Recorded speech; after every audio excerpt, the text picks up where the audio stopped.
Ballari VIMS ಆಸ್ಪತ್ರೆಯ ಬಳಿ ಅವರ ಕುಟುಂಬಸ್ಥರ ಆಕ್ರಂದನ ಮುಗಿಲು ಮುಟ್ಟಿದೆ. ಶವಾಗಾರದ ಎದುರು ರಾಜಶೇಖರ್ ತಾಯಿ ಮತ್ತು ಸೋದರ ಕಣ್ಣೀರು ಹಾಕಿದ್ದಾರೆ. ಮಗನಿಗಾದಂತ ದುಸ್ಥಿತಿಯನ್ನು ನೆನೆದು ತಾಯಿ ಕಣ್ಣೀರು ಹಾಕಿರೋದು. ಮಗನನ್ನ ಕಳೆದುಕೊಂಡು ತಾಯಿ ಕಣ್ಣೀರು ಹಾಕಿದ್ದಾರೆ. ನಿನ್ನೆ ರಾತ್ರಿ ಆಸ್ಪತ್ರೆಯ ಬಳಿ ಬಂದರು ತಾಯಿ. ಆಗ ಮೃತಪಟ್ಟಿದ್ದಾರೆ ಅನ್ನುವಂಥ ವಿಚಾರವನ್ನು ತಾಯಿಗೆ ಹೇಳಿರಲಿಲ್ಲ. ಗಾಯಗೊಂಡಿದ್ದಾರೆ ಅನ್ನುವಂಥ ವಿಚಾರವನ್ನಷ್ಟೇ ತಿಳಿಸಲಾಗಿತ್ತು. ಈಗ ಮಗ ಇನ್ನಿಲ್ಲ ಅನ್ನುವಂಥ ವಿಚಾರ ತಾಯಿಗೆ ಗೊತ್ತಾಗಿದೆ. ತಾಯಿ ಕಣ್ಣೀರು ಸುರಿಸ್ತಾ ಇದ್ದಾರೆ ಮಗನನ್ನ ನೆನೆದು. ಭರತ್ ರೆಡ್ಡಿ ಜೊತೆ ಓಡಾಡಿಕೊಂಡಿದ್ದ ಮಗನಿಗೆ ಇಂಥ ಪರಿಸ್ಥಿತಿ ಬರುತ್ತೆ ಅಂತ ನನಗೆ ಗೊತ್ತಿರಲಿಲ್ಲ. ನನ್ನ ಯಜಮಾನರು ಬಿಜೆಪಿಯಲ್ಲಿ ಗುರುತಿಸಿಕೊಂಡವರು ಅಂತ ಆ ತಾಯಿ ಕಣ್ಣೀರು ಹಾಕಿದ.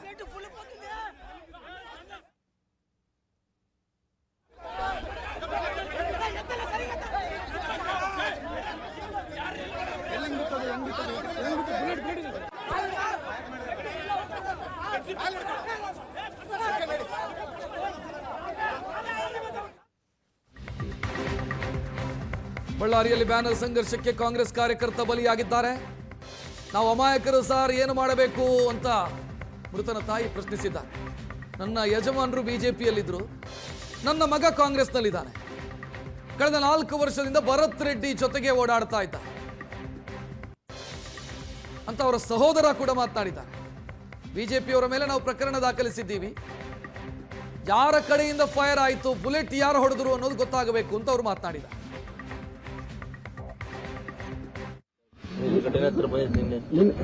ಬಂದಿದ್ದ ಅವ್ರು ಇಲ್ಲಿ ಇದ್ದ ಕೊಲ್ ತಗೊಂಡು ಶೂಟ್ ಮಾಡೋರು.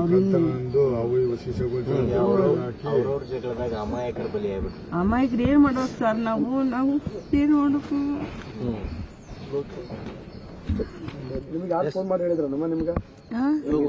ನನಗೆ ಯಾರು ಫೋನ್ ಮಾಡಿಲ್ಲ. ನಮ್ಮ ಹುಡುಗ ಫ್ರೆಂಡ್ ಬಂದು ಅಕ್ಕ ಹೆಣ್ಣ ಕರಿತಾನ, ರಾಜಣ್ಣ ಬಾ ಅಂತಂದ್ರೆ ಏನಾಗೈತೆ ಅಂದ್ರೆ ಏನಾಗಿಲ್ಲ, ಗಾಡಗಿನ ಬಿದ್ದಾನಂತ ಹೇಳಿ ಕರ್ಕೊಂಬಂದ್ರು. ಒಬ್ಬಡಿ ಇಲ್ಲಿ ಬಂದ ಮೇಲೆ ನನ್ಗೆ ಗೊತ್ತಾಗೈತೆ ಹಿಂಗೆ ಸತ್ತೋಗೈತೆ ನನ್ನ ಮಗ ಅಂತ. ಎಷ್ಟೇ ಮಗಮ್ಮ ನಿಮಗೆ? ನನಗೆ 2 ಹೆಣ್ಮಕ್ಳು 2 ಗಂಡ್ಮಕ್ಳು. ದೊಡ್ಡವರು ಹೆಣ್ಮಕ್ಳು, ಚಿಕ್ಕವರು ಈತ ಆಮೇಲೆ ಆತ ಅವ್ರು ದೊಡ್ಡವರಮ್ಮ. ರಾತ್ರಿ 9:00ವರೆಗೆ ಗೊತ್ತಾಗತ್ತೆ ನನಗೆ, 9:20 ಗೊತ್ತಾಗತ್ತೆ. ಹಿಂಗ ನೀವೆಲ್ಲ ಈಗೆಲ್ಲ ಕಾಂಗ್ರೆಸ್ ಭರತ್ ರೆಡ್ಡಿ ಅವ್ರ ಜೊತೆಗೆ ಇದ್ರ? ಅವ್ರ ಜೊತೆಗೆ ನಾವೆಲ್ಲ ಇರ್ತಿದ್ವಿ. ಅವ್ರ ಜೊತೆಗೆ ಹೋಗಿದ್ದ ನಮ್ಮ ಅಣ್ಣ. ನಾವಿದ್ದಿಲ್ಲ, ನಾವು ಮನೆಗಿದ್ವಿ. ನಮ್ಮ ಅಣ್ಣ ಒಂದು ಕಡೆ ಅಲ್ಲಿ ಹೋಗಿದ್ದ ಅವ್ರ ಹಿಂದೆ. ಹುಲ್ಲುಗಳು ತಗೊಂಡು ಸೀಸೆಗಳು ತಗೊಂಡು ಹಾಕಿ ಗನ್ ತಗೊಂಡು ಶೂಟ್ ಮಾಡ್ಯಾರಂತ. ಹಂಗೇನು ಹೇಳಿಲ್ಲ. ಎಷ್ಟು ವರ್ಷ ಆಯ್ತು ಕಾಂಗ್ರೆಸ್ನಾಗಿದ್ದವ್ರು? ಅವರು ಇದ್ದು ಒಂದು 4 ವರ್ಷ ಏನಾಯ್ತು, 4-5 ವರ್ಷ. ನಮ್ಮ ತಂದೆಯವರು ಅವಾಗ ಬಿಜೆಪಿನಾಗಿದ್ರು. ನಮ್ಮ ತಂದೆಯವರೆಲ್ಲ ಬಿಜೆಪಿ ಫಾಲೋರು. ಸೋಮಶೇಖರ್ ರೆಡ್ಡಿ ಅವ್ರ ಫಾಲೋರು. ಹೋಗಿ ಬಂದು ಕಾಂಗ್ರೆಸ್. ಯಾರ ಕಾರಣ ಅಂದ್ರೆ ಅವಾಗ ಅಲ್ಲಿವಾಗ ಇದು ಅಲ್ಲಿ ಮಾಡಕತ್ತಾರಲ್ಲ ಆ ಬುಲೆಟ್ ಲಿಂಕ್. ನಮಗೆ ಇವಾಗ ನಮ್ಮ ತಮ್ಮ ಬೇಕಂದ್ರೆ ತಂದು ಕೊಡ್ತೀರೇನ್ ಸರ್?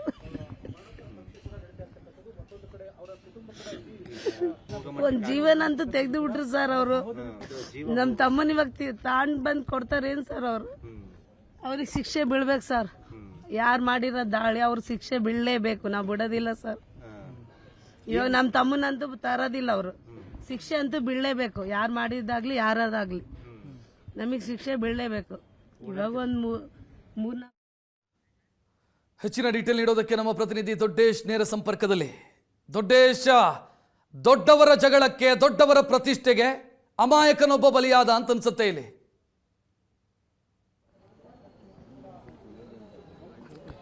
ಖಂಡಿತವಾಗಿಯೂ ರಕ್ಷಾ ಶೆಟ್ಟಿ, ಏನು ನಿನ್ನೆ ಬಳ್ಳಾರಿಯಲ್ಲಿ ನಡೆದಂತಹ ಒಂದು ಬ್ಯಾನರ್ ವಿಚಾರವಾಗಿ ನಡೆದಂತಹ ಗಲಾಟೆ ಇದೀಗ ಅಮಾಯಕನನ್ನ ಬಲಿ ಪಡೆದಿರ್ತಕ್ಕಂಥದ್ದು ರಾಜಶೇಖರ್ ಅನ್ನುವ ಕಾಂಗ್ರೆಸ್ ಕಾರ್ಯಕರ್ತ ಇದೀಗ ಬಲಿಯಾಗಿರ್ತಕ್ಕಂಥದ್ದು. ನಾನೀಗ ಏನು ಬಳ್ಳಾರಿಯ ವಿಮ್ಸ್ ಆಸ್ಪತ್ರೆಯ ಶವಾಗಾರದ ಮುಂಭಾಗದಲ್ಲಿ ನಾನೀಗಿದ್ದೀನಿ.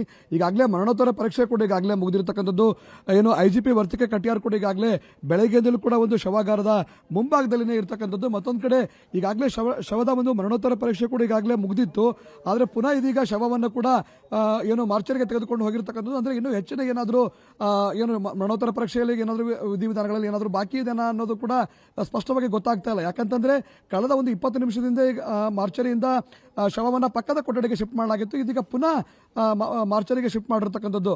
ಎಲ್ಲೋ ಒಂದು ಕಡೆ ತಾವು ಮೊದಲೇ ಹೇಳಿದಾಗೇನೆ ಏನೋ ಒಂದು ಪ್ರತಿಷ್ಠೆಯ ವಿಚಾರವಾಗಿ ಏನು ಬ್ಯಾನರ್ನ ವಿಚಾರವಾಗಿ ನಡೆದಂಥ ಗಲಾಟೆ ಇದೀಗ ಅಮಾಯಕ ರಾಜಶೇಖರನನ್ನ ಬಲಿ ಪಡ್ಕೊಂಡಿದ್ದು. ಅವ್ರ ಕುಟುಂಬ ಇದೀಗ ಅಕ್ಷರ ಸಹ ಕಣ್ಣೀರಲ್ಲಿ ಕೈ ತೊಳಿತದೆ. ಯಾಕಂತಂದ್ರೆ ಈಗ ನಮ್ಮ ಮಗನನ್ನ ನನ್ನ ಸೋದರನ ಯಾರಾದ್ರೂ ತಂದು ಕೊಡ್ತಾರೆ ಅನ್ನೋ ಒಂದು ಕಣ್ಣೀರನ್ನ ಇದೀಗ ರಾಜಶೇಖರನ ಕುಟುಂಬಸ್ಥರು ಹಾಕ್ತಕ್ಕಂಥದ್ದು. ಈಗಾಗಲೇ ಬೆಳಗ್ಗೆಯಿಂದಲೂ ಕೂಡ ಮರಣೋತ್ತರ ಪರೀಕ್ಷೆ ಕೂಡ ನಡೀತಾ ಇದೆ.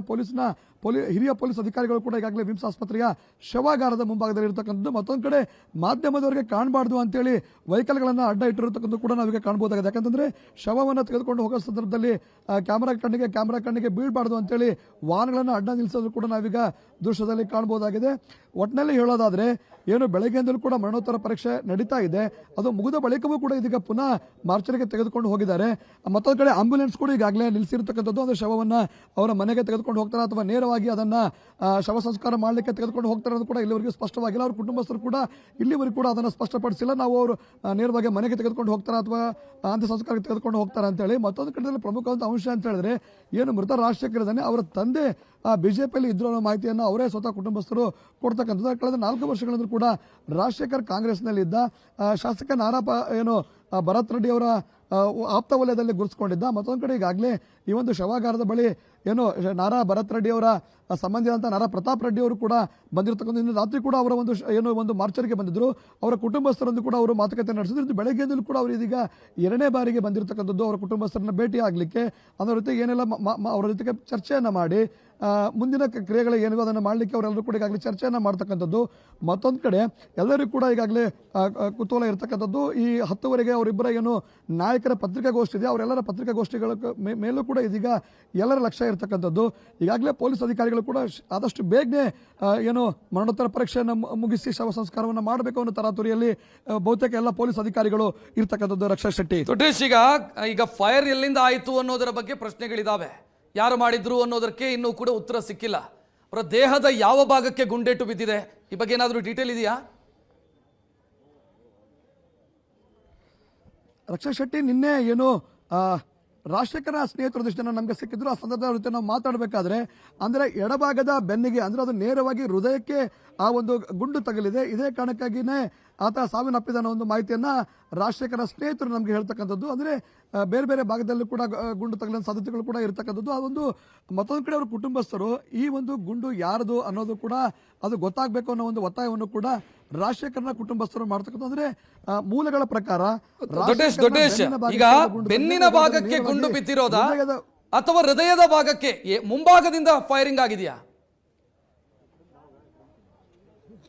ಇಲ್ಲ, ಹಿಂಭಾಗದಲ್ಲಿ ಫೈರ್ ಆಗಿದೆ ಅನ್ನೋ ಮಾಹಿತಿಗಳು ಕೂಡ ಏಷ್ಯಾನೆಟ್ ಸುವರ್ಣ ನ್ಯೂಸ್ಗೆ ಲಭ್ಯವಾಗಿರ್ತಕ್ಕಂಥದ್ದು. ರಕ್ಷಾ ಶೆಟ್ಟಿ, ಅಂದ್ರೆ ಹಿಂಭಾಗದ ಅಂದ್ರೆ ಬೆನ್ನಿಗೆ ಆ ಒಂದು ಗುಂಡು ತಗಲಿದೆ. ಹೀಗಾಗಿ ಅದು ಹೃದಯದ ಮೂಲಕ ಅದು ಹೊರಗಡೆ ಬಂದಿದೆ ಅನ್ನೋ ಮಾಹಿತಿಗಳು ಕೂಡ ಇದೀಗ ಏಷ್ಯಾನೆಟ್ ಸುವರ್ಣ ನ್ಯೂಸ್ಗೆ ಲಭ್ಯವಾಗಿರ್ತಕ್ಕಂಥ. Raksha Shetty, yes, thank you Doddesh ಮಾಹಿತಿಗೆ. ಒಟ್ಟಲ್ಲಿ ಸದ್ಯ ಪೋಸ್ಟ್ ಮಾರ್ಟಮ್ ಪ್ರಕ್ರಿಯೆಗಳು ನಡೀತಾ ಇದ್ದಾವೆ ವಿಮ್ಸ್ ಆಸ್ಪತ್ರೆಯಲ್ಲಿ. ಯಾರ ಕಡೆಯಿಂದ ಫೈರ್ ಆಯಿತು ಅನ್ನುವಂಥ ಪ್ರಶ್ನೆಗೆ ಇಲ್ಲಿ ತನಕ ಉತ್ತರ ಸಿಕ್ಕಿಲ್ಲ. ಇಲ್ಲಿ ರಾಜಶೇಖರ್ ಭರತ್ ರೆಡ್ಡಿ ಅವರ ಬೆಂಬಲಿಗರಾಗಿ ಗುರುತಿಸಿಕೊಂಡವರು ಆ ಭಾಗದಲ್ಲಿದ್ರು. ಅಂದ್ರೆ ಭರತ್ ರೆಡ್ಡಿ ಅವರ ಬೆಂಬಲಿಗರು ಎಲ್ಲಿ ಸೇರಿದ್ರು ಅಲ್ಲಿದ್ರು. ಅವ್ರ ಮೇಲೆ ಫೈರ್ ಆಗಿದೆ, ಬೆನ್ನಿನ ಭಾಗಕ್ಕೆ ಫೈರ್ ಆಗಿರೋದು. ಸೊ ಯಾರ ಕಡೆಯಿಂದ ಫೈರಿಂಗ್ ಆಯಿತು ಅನ್ನುವಂಥ ಅನುಮಾನ ಇಲ್ಲಿ ಕಾಡ್ತಾ ಇದೆ. ಮುಂಭಾಗದಿಂದ ಫೈರಿಂಗ್ ಆಗಿಲ್ಲ, ಹಿಂದಿನಿಂದ ಫೈರಿಂಗ್ ಆಗಿದೆ. ಅವ್ರ ಮೇಲೆ ಗುಂಡು ಬಿದ್ದಿರೋದು ಬೆನ್ನಿಗೆ ತಗುಲಿದಂತ ಗುಂಡು ಭರತ್ ರೆಡ್ಡಿ ಅವರನ್ನ ಬಲಿ ತೆಗೆದುಕೊಂಡಿದೆ. ಕ್ಷಮಿಸಿ, ರಾಜಶೇಖರ್ ಅವರನ್ನ ಬಲಿ ತೆಗೆದುಕೊಂಡಿದೆ. ಸದ್ಯ ಇಲ್ಲಿ ಪ್ರಶ್ನೆ ಇರೋದು ಯಾರು ಫೈರ್ ಮಾಡಿದ್ರು ಅಂತ. ಸ್ಥಳದ ದೃಶ್ಯಗಳನ್ನ ಇನ್ಸಿಡೆಂಟ್ ನಡೆದಂತ ಸಂದರ್ಭದಲ್ಲಿ ಸತೀಶ್ ರೆಡ್ಡಿ ಅವರ ಅಂಗರಕ್ಷಕರು ಫೈರ್ ಮಾಡ್ತಾ ಇರೋದು ಕಾಣಿಸ್ತಾ ಇದೆ. ಸತೀಶ್ ರೆಡ್ಡಿ ಅವರ ಅಂಗರಕ್ಷಕರು ಅಲ್ಲಿ ಏಕಾಏಕಿ ಫೈರಿಂಗ್ ಶುರು ಮಾಡ್ತಾರೆ, ಗಾಳಿಯಲ್ಲಿ ಗುಂಡು ಹೊಡಿತಾರೆ. ಗುಂಪನ್ನು ಚದುರಿಸೋದಕ್ಕೆ ಇವರು ಫೈರ್ ಮಾಡಿದ್ರು ಅಂತ ನಾವು ಭಾವಿಸಿದ್ರು ಕೂಡ ಅವರು ಖಾಸಗಿ ಅಂಗರಕ್ಷಕರು, ಪೊಲೀಸರಲ್ಲ.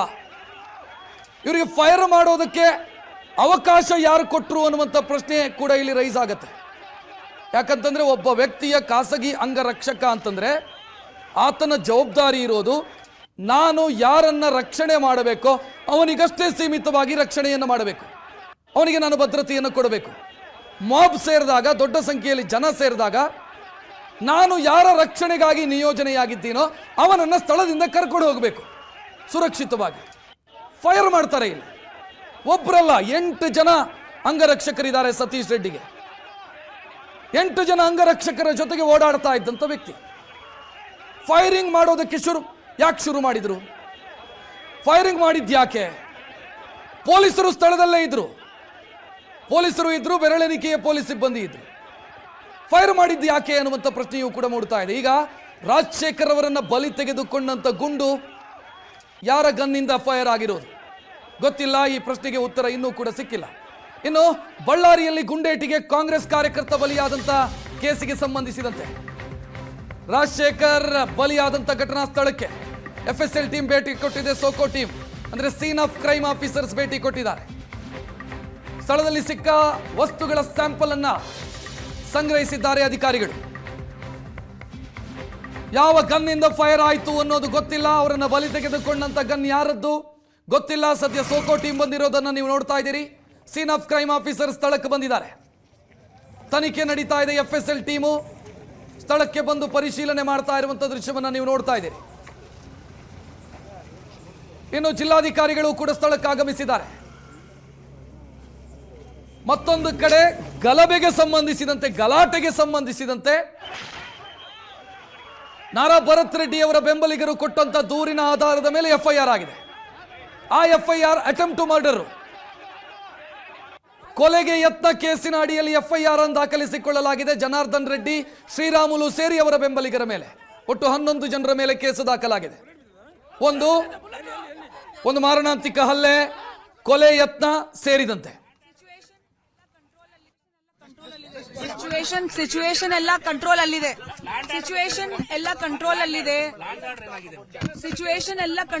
ಅಪ್ಪ, ದಯವಿಟ್ಟು ಇಲ್ಲ ಪ್ಲೀಸ್ ನೋಡೋಣ, ಪ್ಲೀಸ್ ದಯವಿಟ್ಟು ನಿಮ್ಗೆ ಹರ್ಟ್ ಆಗುತ್ತೆ ಅಪ್ಪ, ದಯವಿಟ್ಟು ಸ್ವಲ್ಪ ಸೈಡ್ ಇರಿ.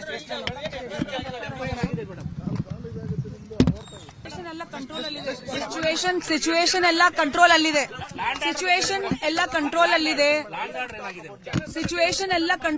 ಅಪ್ಪ, ದಯವಿಟ್ಟು ಇಲ್ಲ ಪ್ಲೀಸ್ ನೋಡೋಣ, ಪ್ಲೀಸ್. ಇನ್ನು ಬಳ್ಳಾರಿ ನಗರದಾದ್ಯಂತ ಸದ್ಯ ನಿಷೇಧಾಜ್ಞೆ ಜಾರಿಯಾಗಿದೆ. AC ಆದೇಶವನ್ನು ಹೊರಡಿಸಿದ್ದಾರೆ. ಬಳ್ಳಾರಿಯ ಗಲ್ಲಿಯಲ್ಲೂ ಕೂಡ ಪೊಲೀಸರು ಬಿಗಿ ಬಂದೋಬಸ್ತ್ ಮಾಡಿದ್ದಾರೆ. ಹೆಚ್ಚು ಜನ ಒಟ್ಟುಗೂಡದಂತೆ ನಿಗಾ ಇಟ್ಟಿದ್ದಾರೆ ಪೊಲೀಸ್ ಸಿಬ್ಬಂದಿ. ನಿಷೇಧಾಜ್ಞೆ ಜಾರಿ ಮಾಡೋ ಮುಖಾಂತರ ಈಗಾಗಲೇ ನೀವು IGP ಮಾತನಾಡಿದ್ದನ್ನು ನೋಡಿದ್ರಿ. ಸಿಚುವೇಶನ್ ಅಂಡರ್ ಕಂಟ್ರೋಲ್, ಪರಿಸ್ಥಿತಿಯ ನಿಯಂತ್ರಣದಲ್ಲಿದೆ ಅನ್ನೋದನ್ನ ಹೇಳಿದ್ರು. ಈ ಮಧ್ಯೆ ಸೆಕ್ಷನ್ ಕೂಡ ಹಾಕಲಾಗಿದೆ, ನಿಷೇಧಾಜ್ಞೆಯನ್ನು ಜಾರಿಗೊಳಿಸಲಾಗಿದೆ.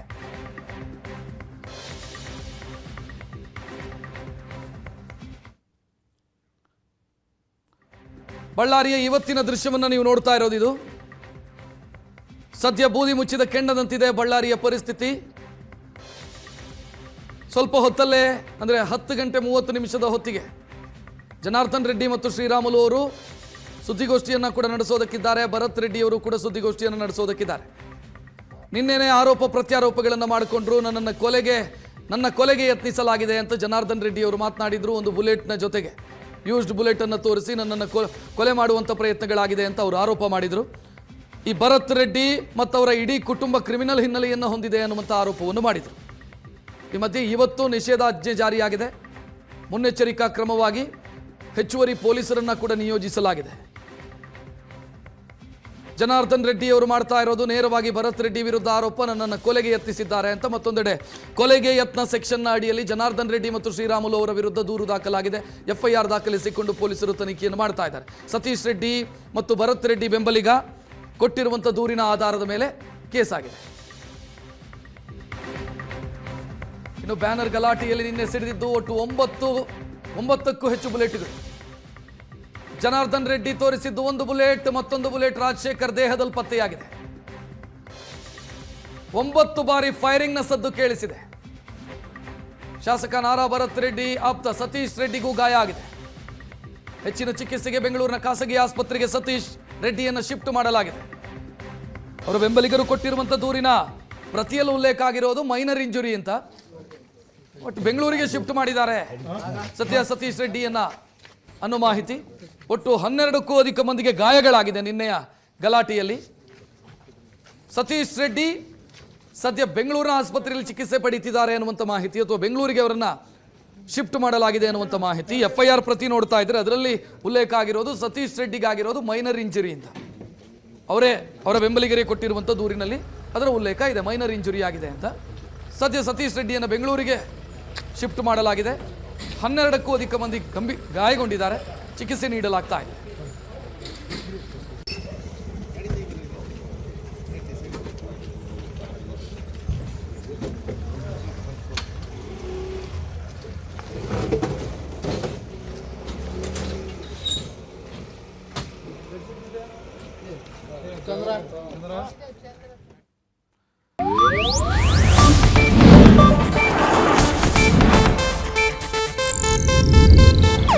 ಇದು ಏಷ್ಯಾನೆಟ್ ನ್ಯೂಸ್ ನೆಟ್ವರ್ಕ್ ಪ್ರಸ್ತುತಿ.